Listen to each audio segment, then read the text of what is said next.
Alright guys, welcome to another Commander Deck Tech. We're going to be looking at one of the old school pre-cons. This was when we had the dual color cards, like, each one had like experience counters and things like that. So I decided to pop open my pack of Ezuri Claw of Progress. Ezuri is a 3/3 elf warrior that costs 2 green and blue. Whenever a creature with power 2 or less enters the battlefield under your control, you get an experience counter. At the beginning of combat on your turn, put X +1/+1 counters on another target creature you control, where X is the number of experience counters you have. So basically, this is like green-blue weenies. It's kind of like that deck that just plays a lot of hyper-efficient, low-costing cards within the Simic range of cards. And there's a lot of cool stuff in here. So the main idea is they're going to be abusing these +1/+1 counters in many different ways, and we're going to see like just how nasty we can get creatures to become. And then we're going to throw those threats at our opponent's face. But the cool thing is all these creatures will have abilities, or there'll just be a bunch of them, so we can choose whatever type of evasion that we want. There's just a lot of really, really cool stuff that we can piece together onto here. So you may see a couple pet cards, you may see some less efficient cards as well, just because I want to make Magic more fun as opposed to grindy and competitive. Everybody has their own level, so it's really based on personal preference, and that's really what makes Commander a lot of fun. So let's jump in. Alright, so first off, we'll take a look at our 1-drops. Alright, so we have a Birds of Paradise, just a simple mana dork. Alright, we have an Elvish Mystic as well, another mana dork. I chose this over Llanowar Elves just because I don't know. I use a lot of Llanowar Elves, and they're cool and they're iconic, but Elvish Mystic is pretty much the same card. And you're noticing I'm only going to run one of each of the Elf mana dorks, just because I don't want to make like 4 of the same exact functional card in here. I want everything to be different, so every game's a little bit different. Alright, I threw in a Shadow Spear. Equipped creature gets +1/+1 and has Trample and Lifelink. This artifact equipment, I think, is just such a powerful card. Just because it can make your permanents your opponents control lose hexproof and indestructible until end of turn. A Blightsteel Colossus, a commander that has, hexproof or something like that, you can use this to eliminate that. And you can also like work with it cooperatively with your other opponents to try to take down major threats. And the fact that it equips onto a creature and gives it trample means that all these +1/+1 counters are probably going to connect somehow. I have a Soul Guide Lantern. Again, this is another amazing, amazing card from the new Theros set. When it enters the battlefield, exile target card from a graveyard. Tap, sacrifice it, exile each opponent's graveyard, which is pretty wild as well. And then just using Soul Guide Lantern as just an ability to draw a card later in the game is a great, great opportunity. So you can keep the threat of exiling graveyards, and you get to keep your graveyard too, which is really nice. Or you can just sacrifice it to draw a card later on. Alright. We have a Preordain, scry 2, then draw a card just to dig deep. Why not? Obviously, we need to include the Soul Ring in every deck. It's great for Ezuri because you can drop this turn 1. Turn 2, drop the land in the other color, and then Soul Ring gets it out and good to go. Alright. So there's not that many 1-drops in this deck. Just a small collection of them. The 2-drops are pretty big. I know in Commander you're always supposed to be playing spells and things like that, but, sometimes you just want to wait until turn 2 to drop something fun. So, it's how I'm building it. I'm building it for fun, so we'll see how this goes when I actually play tonight. Alright, we have a Zamek Guildmage. For green and blue, this turn each creature enters the battlefield with an additional +1/+1 counter on it. That's not really why I like this card. The real one is I can remove a counter from a creature I control to draw a card. So Ezuri could drop 4 or 5 counters on a creature, and then I could draw a few cards every turn if I really needed to. Alright, we have the Gyre Sage. This is just an obvious one. It has the Evolve mechanic, so it gets +1/+1 counters on it, but it taps for green for each +1/+1 counter on Gyre Sage. So Ezuri can drop 3 or 4 +1/+1 counters on it, and we can use it to drop more cards, gain more levels, and drop more +1/+1 counters as we go on. Scavenging Ooze is just a great utility creature. You can pay green to exile a card from a graveyard, so you can do some graveyard hate throughout the entire game to kill reanimation targets, storm targets, all those different things. But if you exile a creature, you get a +1/+1 counter on it, and you gain a life. So even then you could grind out a little bit of life as the game is going on. A Coiling Oracle, just obviously a 2-power creature that lands on the battlefield and activates Ezuri. It also gives you a land and or a card in your hand, so it's just a great card. Sakura Tribe Elder, obviously, it's just a card that we drop in. It's got a power 2 or less, so again, Azuri will trigger from it. I threw in a Destiny Spinner into here just because it makes creature and enchantment spells so that they can't be countered. There's not that many enchantments in here. In fact, I think there's only a couple of them, but the fact that your creatures also can't be countered is a great card, and you can also make your land a creature if you happen to have... Oops, bumped into the camera, my mistake. If you also just want to be able to make a quick creature out of one of your lands, if you have an enchantment, which this counts as one. So you can make your lands smaller creatures. All right.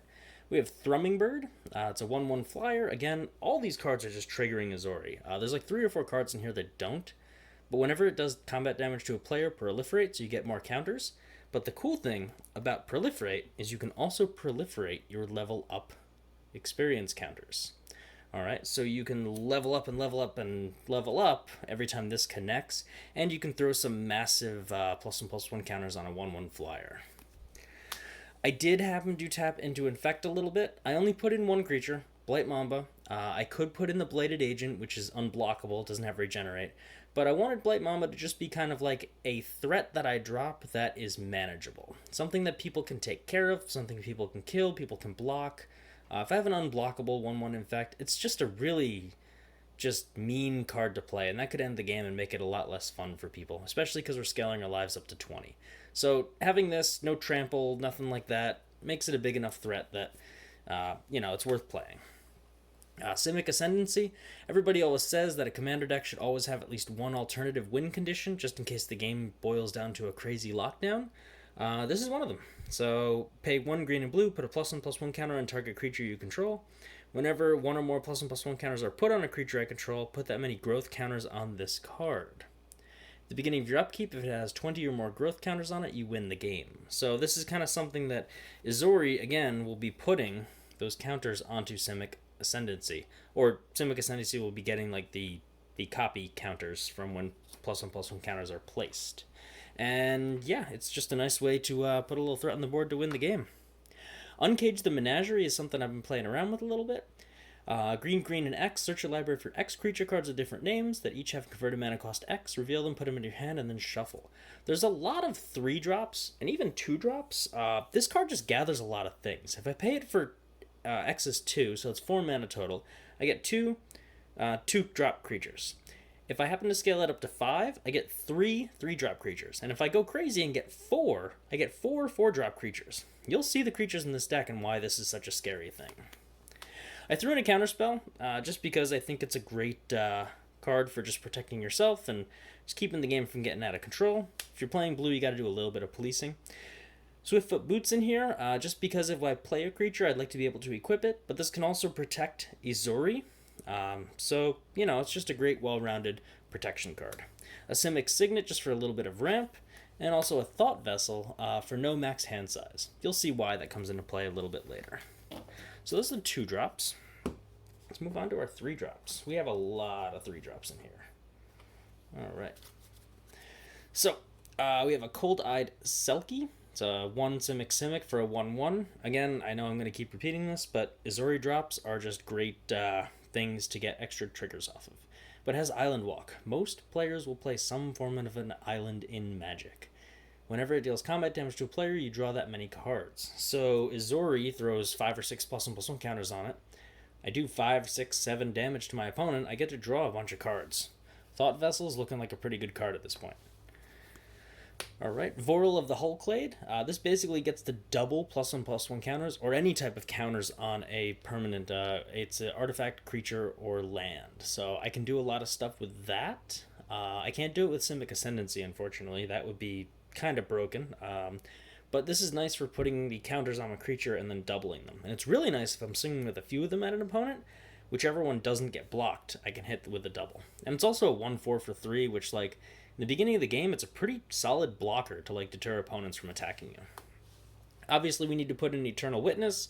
Gets a card back from the graveyard, but also is just a power 2 or less creature. Manglehorn. When I saw this card, I thought, this is awesome. It's a 2/2 for 3 mana total. When it enters the battlefield, you may destroy target artifact. So you get some kind of like shutting down of mana rocks or other types of threats. And artifacts your opponents control enter the battlefield tapped. This has been so helpful against my opponents in other types of games that I've played. So this card is just overall like insane. I did run a little bit of partnering. I'm just going to bring Toothy up onto here to talk about the interaction, just so we can kind of push forward with concepts and keep everything connected.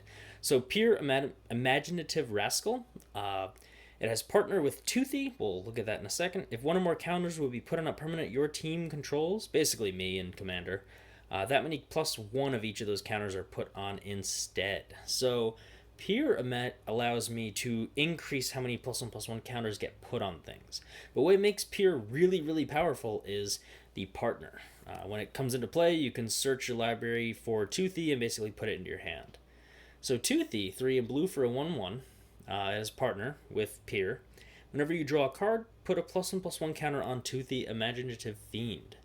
So we got some +1/+1 counter strategies going onto it. When it leaves the battlefield, draw a card for each +1/+1 counter on it. So yes, I'll be putting 2 +1/+1 counters on it each time. It's going to get bigger and bigger and bigger. But the real thing is when Ezuri puts a bunch of counters on Toothy, and then Toothy leaves the battlefield, I could be drawing 12, 13, 14, 20 cards in a turn. So it's pretty nice. So I'm going to put Peer there. I'll leave Toothy on top of my 4-drops just so we talk about it. But yeah. Evolution Sage, it's not a 2-power drop, which is like kind of frustrating. If it was a 2/3, I'd be like, wow, this is a really, really great card for my deck. But whenever a land enters the battlefield under your control, Proliferate. Again, Proliferate allows you to give yourself an additional experience counter, and you can give all your +1/+1 creatures an extra +1/+1 counter. I only have 1 fetch land in here for now, but I'll think about tossing some more in just to synergize with this. But, being able to play a land lets you do a bunch of extra stuff that your deck was already meant to do. Pilgrim's Eye, just a 1/1 flyer for 3. Enters the battlefield, you may search your library for a basic land. It's good for fixing mana. I've been screwed over before. And it's just a great card just to get out onto the battlefield quickly. It's a flyer. It doesn't matter what color you have. If you have 3 blue mana, you can use this to grab your forest that you need to play Ezuri, and then you can start dropping +1/+1 counters on Pilgrim's Eye and make it stronger and stronger. And the fact that it's got flying is going to make it quite the threat. Trigon Predator, 1 blue and green for a 2/3 flyer. Whenever it deals combat damage to a player, destroy an artifact or enchantment they control. This card is great for just shutting down mana rocks as the game starts early on. It kind of screams, answer this threat or you're not going to be ramping that fast. Runic Armasaur, 1 green for a 2/5 dinosaur. Whenever an opponent activates an ability of a creature or land that isn't a mana ability, you may draw a card. This happens more often than you'd think. Alright, Kira the Great Glass Spinner. I can give all my creatures some basic bubble protection. Creatures I control have whenever this creature becomes the target of a spell or ability for the first time in a turn, counter it. So, now you're going to need to have 2 answers for all of my creatures. And it's got 2 power, which is, again, awesome.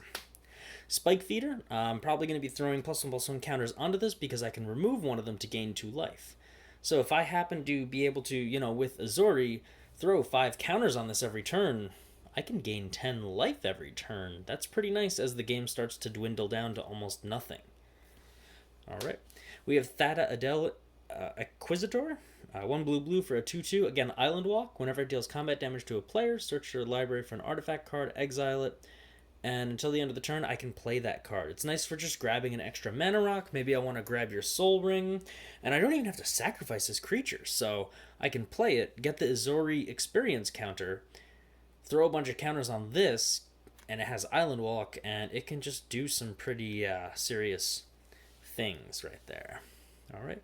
We have Reclamation Sage. Enters the battlefield, you may destroy target artifact or enchantment. Again, another enters the battlefield destruction spell. Champion of Lambolt. This is such a great, powerful card. It's a 1/1, so we get the trigger. Creatures with power less than Champion of Lambolt's power can't block creatures I control. So eventually, my creatures will become pretty darn unblockable. Whenever another creature enters the battlefield under your control, put a +1/+1 counter on Champion of Lambolt. So we can do that. We can put +1/+1 counters on it. We can have Azuri drop a bunch of counters to make the rest of our stuff basically unblockable. This card is just bonkers. Inspiring Call. Draw a card for each creature you control with a +1/+1 counter on it. Those creatures gain indestructible until end of turn. This is just a nice way to kind of like gotcha, like somebody has field clearance or something like that. First off, I get to draw a bunch of cards, so I can start picking up the pace and start dropping more and more threats after I know they've dropped their field clearance. Give them indestructible, and then what are they going to do from there? They're going to be stuck with my army and probably down the whole field. City of Solitude. This is a card that's actually on the reserve list that I really recommend people pick up. It's 2 in green for an enchantment. Each player may place spells and abilities during their own turn only. So, no counter spells, no reaction, no responses, no combat tricks, none of that stuff. It just makes the game as, like, direct and you only do stuff on your turn as possible. This is a very, very policing card, and it's in green. So, yeah. Equilibrium. Whenever you successfully cast a creature spell, you pay 1 to return the target creature to its owner's hand. This is a card that actually kicked my butt when I was like 13 years old, 12 years old, and I've never forgotten about the card. So I bought one and I put it in here. Basically, you can bounce your own creatures to gain more levels, or you can bounce your opponent's creatures to get rid of threats. And this is a pretty creature-heavy deck, so yeah, you're going to be doing some pretty neat stuff. We have Void Slime, counter target spell, activated ability, or triggered ability. I know Disallow is a better card, but again, I wanted to fit kind of into the Simic mentality of things. So this card is just great for just shutting down whatever's coming at your face, or if you need to just end the game right there and you need like some sort of policing tactic to stop anything from coming your way. And we also have Crozen Grip. Just destroy target artifact or enchantment, and it is split second. Must have in every green deck. Every single green deck should run that. Alright, so let's drop to our 4 drops, and then, yeah, so you know Toothy already. Beast Whisper, 2 green for a 2/3. Whenever you cast a creature spell, draw a card. It hits for Azuri, and it also lets you draw more cards as you play stuff. Fathom Mage, this card is one of the, like, most stereotypical wanted cards for this deck. So Ezuri drops 3 counters on Fathom Mage, you draw 3 cards. It's ridiculous. Yeah, that's pretty much all I need to say for that. Alright, Herald of Secret Streams. Creatures you control with +1/+1 counters on it can't be blocked, so this makes most of my creatures unblockable. It makes the big ones that I care about unblockable, and it's got power 2 or less. Master Biomancer. Each creature you control enters the battlefield with a number of additional +1/+1 counters on it equal to Master Biomancer's power and is a mutant in addition to other types. If you start putting all of your Ezuri +1/+1 counters on Master Biomancer, and let's say you make it like an 8/10, every creature now enters the battlefield with 8 +1/+1 counters on it. That's ridiculous. Mystic Snake is just a card that counters it's a flash for a 2/2. With Azuri being a 2/2 is great. You can hit that early on and gain some tempo on experience counters. Yeah. Crystalline Crawler, 4 mana. Converge, +1/+1 counter on it for each color of mana used to cast it. Usually 2 +1/+1 counters on it. Or, in playtesting it, only tap for green mana, so it comes into play as a 2/2, and Azuri hits the trigger on another experience counter. You can remove a +1/+1 counter from the Crystalline Crawler to add 1 mana of any color, or you can tap to put a +1/+1 counter on it. Kind of serves as a mana rock in a way, and you let Azuri dump a bunch of counters on it, 3 or 4 counters, then remove them, play a creature or 2, gain some experience counters, next turn put more +1/+1 counters on it, and it also becomes a nice little body sitting there as well.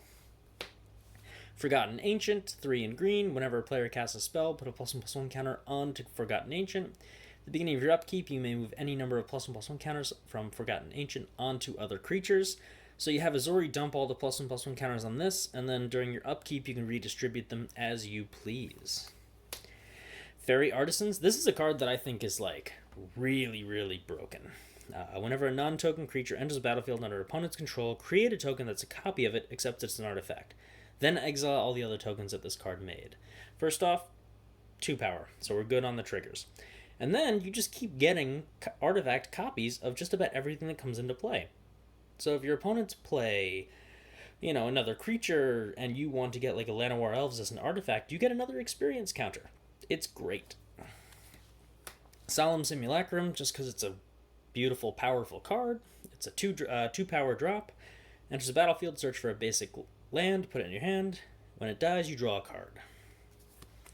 Spike Weaver, this is how you lock down the game if you ever need to buy yourself some time. Once you get 3 experience counters, you can put 3 +1/+1 counters on Spike Weaver. Then, you can basically do a fog every turn. So it comes into play with 3 counters, remove a counter to put it onto another creature, remove a counter to prevent all combat damage that would be dealt this turn. Every turn you can play a fog, and then during your upkeep you get to drop all those counters back onto Spike Weaver. It can buy you infinite turns as long as your opponents can't interact with those things. Obviously we needed to include a Birthing Pod, 3 and Phyrexian green, and then pay 1 in green, tap, sack a creature, search your library for a creature that costs 1 more, put it in the battlefield, and then shuffle. This is nice to pull out like specific cards like Reclamation Sage to start destroying things, or you can just use it to ramp up into larger and larger cards. Helm of the Host, 4 mana for an equipment. Beginning of combat on your turn, create a token, that's a copy, there we go, of equipped creature, except it isn't legendary, and if it is legendary, the token isn't legendary if the equipped creature is legendary. The token gains haste. You don't destroy it at the end of the turn or anything else like that. So I'm going to equip this onto Ezuri, and I'm going to get multiple copies of Ezuri so I can do multiple triggers of dropping +1/+1 counters. Or I'm just going to clone a creature that keeps doing cool stuff like Eternal Witness, and then keep gaining Ezuri experience counters, and make copies to get stuff back to my hand. Guardian Project. Whenever a non-token creature enters the battlefield under your control, if it doesn't have the same name as another creature you control or a creature in your graveyard, draw a card. This is the singleton format, so we will not be having copies of multiple copies of cards with the same name or anything like that. This is just going to ramp you into drawing crazy amounts of cards. Tempt with Reflections. This is such a bonkers card as well. Choose target creature you control, put a token that's a copy onto the battlefield. Each opponent can opt to make a copy of that creature as well, but if they do, you also get an additional copy. So think of anything that comes into play with Enter the Battlefield effects, and you could do some pretty wild stuff. Especially if your opponents decide to be greedy and try to play with those. Alright, so we're going to do the 5+ drops just because most of this stuff is lower mana cost. Deep Glow Skate, 4 and blue for a 3/3. When it enters the battlefield, double the number of each kind of counter on any number of target permanents. So you can play this politically and help your opponents, or you can just double all the +1/+1 counters on all of your stuff, and you are golden. We have a Muldrifter, 4 and blue for a 2/2. Again, 2 power drop. The Deep Glow Skate doesn't give you an Azuri trigger, but that's okay. Muldrifter enters the battlefield, draw 2 cards. You can even just play it for a evoke, get the experience counter from Azuri, and then draw your cards and be good to go. Acidic Slime, just a great overall control card, destroys an artifact, enchantment, or a land. Again, throwing this like a Helm with a Host on this can start whittling down your opponent's lands, or taking care of artifacts or enchantments, or whatever else you want to do. And it has Death Touch. And then you start having Azuri throw massive +1/+1 counters on it, and yeah, it's a fun time. We have a Michaeloth. This is one of the cards that doesn't trigger Azuri, kind of, but it has Devour 2, so when it enters the battlefield, sacrifice any number of creatures. It gets 2 +1/+1 counters on it for each creature devoured. Beginning of your upkeep, create a 1/1 green sapling creature token for each +1/+1 counter on Michaeloth. We don't care how the +1/+1 counters get onto Michaeloth, we just need them to happen. So let's say we drop 4 counters. Then we make 4 1/1 saplings. But wait a minute. Azuri triggers 4 more times, we get 4 more experience counters. Then we put 8 experience counters on Michaeloth, and this just spirals out of control really fast, and your opponents better answer to that. Colonian Hydra, 3 green for a 0/0, enters the battlefield with 4 +1/+1 counters on it. It has Trample.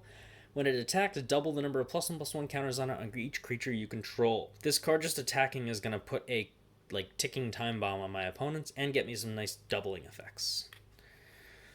Alright, we have Hibernation's End, 4 and green for an enchantment. Cumulative upkeep 1, so next upkeep you have to pay 1 or sacrifice it, next upkeep 2 or sacrifice it, next upkeep 3 or sacrifice it, all the way through. Alright, when you pay the cumulative upkeep, you can search your library for a creature card with converted mana cost equal to the number of age counters on Hibernation's End and put it into play. If you do, shuffle. So first turn, this gets you a Dork. It might hit the Ezuri trigger. Second turn is going to get you a 2-drop. then a 3-drop, then a 4-drop. And then, like, by the time 5 drops hits, you're not going to care that much about Hibernation's End, and you're going to probably let it just die out. So that's pretty wild. It can pull out a lot of powerful creatures and pretty much whatever you need. There's a lot of utility in here. On our 6 drops, we just have 3 of them. Prime Speaker Zagana. Enters the battlefield with X +1/+1 counters on it, where X is the greatest power among creatures you control, so we're going to be throwing +1/+1 counters on stuff. Enters the battlefield, draw cards equal to its power. So we just draw a ton of cards, and this also comes into play with +1/+1 counters on it. It's just a wildly good card. Alright, Draining Welk, 4 blue for a 1/1 flyer flash. Enters battlefield, counter spell, put X +1/+1 counters on it, where X is the spell's converted mana cost. So you counter a spell, you get a big flying creature, you get an Azuri trigger because it enters and then it counters and gets the +1/+1 counters. So yeah. And then also, finally, the last card is Deadeye Navigator. This card is probably a must-have in almost every blue deck. Deadeye Navigator is a 5/5 Spirit Soul Bond, so when it comes into play or another creature comes into play, you can Soul Bond them.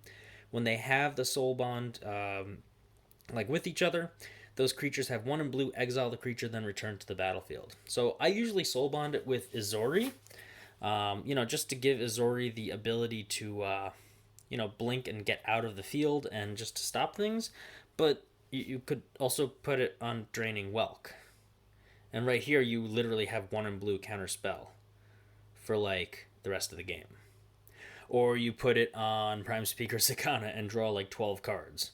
Or not that card, not that card. Acidic Slime, you can blink them and just start destroying things left and right.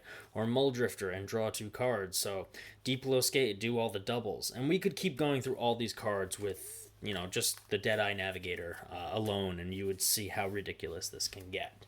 But that's pretty much the basic build of the Azuri deck for me. Let's quickly go over lands, and then we can wrap it up from there. Obviously, a command tower, a breeding pool, obviously. Hinterland Harbor, enters the battlefield unless you control a forest or an island. You'll pretty much always have one, so it's basically a free dual-colored land. Lumbering Falls makes a creature. It has hexproof, but you can, in the last-ditch effort, have Azuri throw +1/+1 counters on it if you activate the ability before combat. Llanowar Reborn has graft ability, just in case you need a kickstart for some proliferation or something like that. Novigen Heart of Progress, taps for colorless, green and blue tap, put a +1/+1 counter on each creature that enters the battlefield this turn. You can hit all your creatures with counters. Put a +1/+1 counter on each green creature that enters the battlefield this turn. Very similar card, comes into play tapped, taps for green. Opal Palace, if it's playing your commander, it gets a +1/+1 counter on it, just because whatever, I can throw some utility lands into here, make Azuri a little bit more powerful, get it ready for that indestructible with +1/+1 counter spell, proliferating, all those fancy things.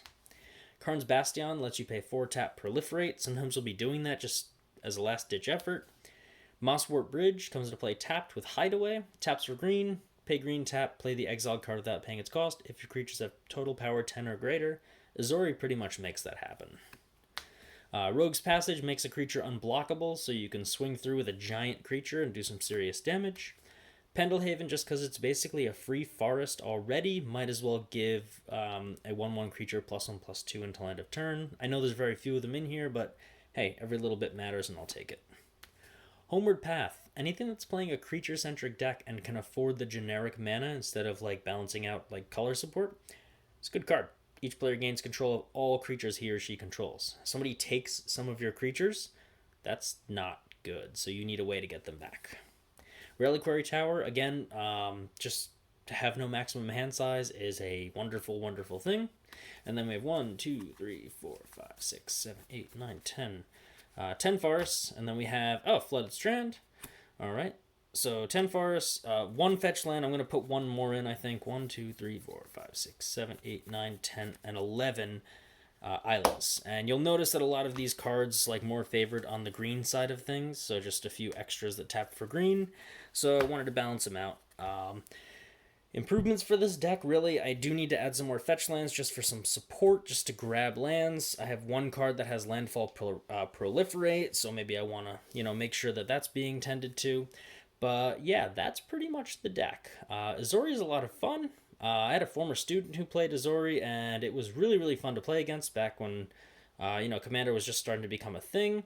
And yeah, Azuri's just a great card to play around with as a commander. And you're Simic, so you'll have a lot of reliability. And yeah, that's pretty much it. So if you like swinging with giant creatures, playing super efficient spells, drawing lots of cards, doing silly things, policing, the entire play group a little bit, Azuri might be the card for you. And yeah, more than happy to hear any suggestions you have in the comments. Just realize that I play for fun instead of power. If I wanted to play competitive, I probably wouldn't be playing Azuri. But yeah, we're here to have fun, we're here to enjoy, and everybody's playgroup differs. But tell me some weird and wacky cards that you use with Azuri, because I'm always looking for ways to improve this deck. Thanks for watching, and hoping to make a few videos soon. Take it easy.